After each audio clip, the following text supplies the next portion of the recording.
Nazakan is definitely a fan-favourite villain within the Ninjago community.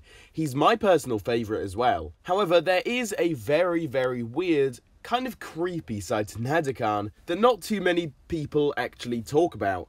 But today we are going to be going over Nazakan's very strange, very weird, dark side. So within Skybound, one of the biggest plot points was the fact that he wanted and needed to marry Nia on Jin Land. He needed to do that to gain infinite wishes. We all know about that part of the season, it's very obvious. However, something that isn't really spoken about much is the fact that, judging from looks, Nazakan looks fairly old. Maybe he's in his 40s or 50s, so he's middle-aged, I'd say. With Nia, I'd say that she was maybe a late teenager during Skybound. Of course, the ninja don't technically have ages, but it is safe to assume that, realistically, she was around 16, maybe 17. So we have that age difference between Nazakan and Nia. Very strange stuff there.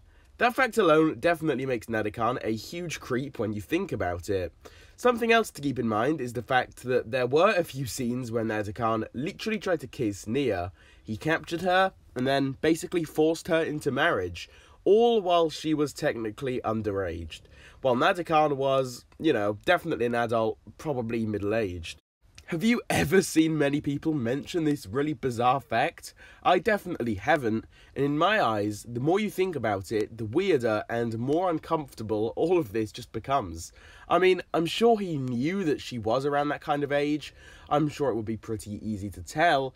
Why didn't he just go for someone else instead that was actually older and was of age? So many questions rise from this, and as I said, the more you dig deep into it, the more questions you have. I think that in reality, this is one of those rare instances where the creators just didn't think about this side of it too much.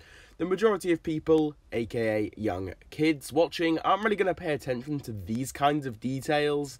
It kind of made sense for the story as well, so they just went along with this idea.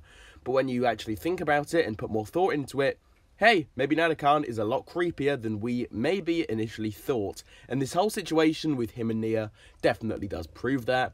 But as a whole, I'd say that it's one of those very weird things in Ninjago that we probably shouldn't dwell on for too long, as it's just simply very weird. But do be sure to drop your thoughts on everything mentioned here in the comment section. I would love to hear some new and fresh thoughts regarding everything mentioned here. As usual, if you did enjoy today's video, then I would appreciate it if you considered leaving a like on it. If you're new here and are interested in seeing more content similar to this, please also consider subscribing to the channel with the notification bell turned on. With all of this being said, I will see you all in my next one.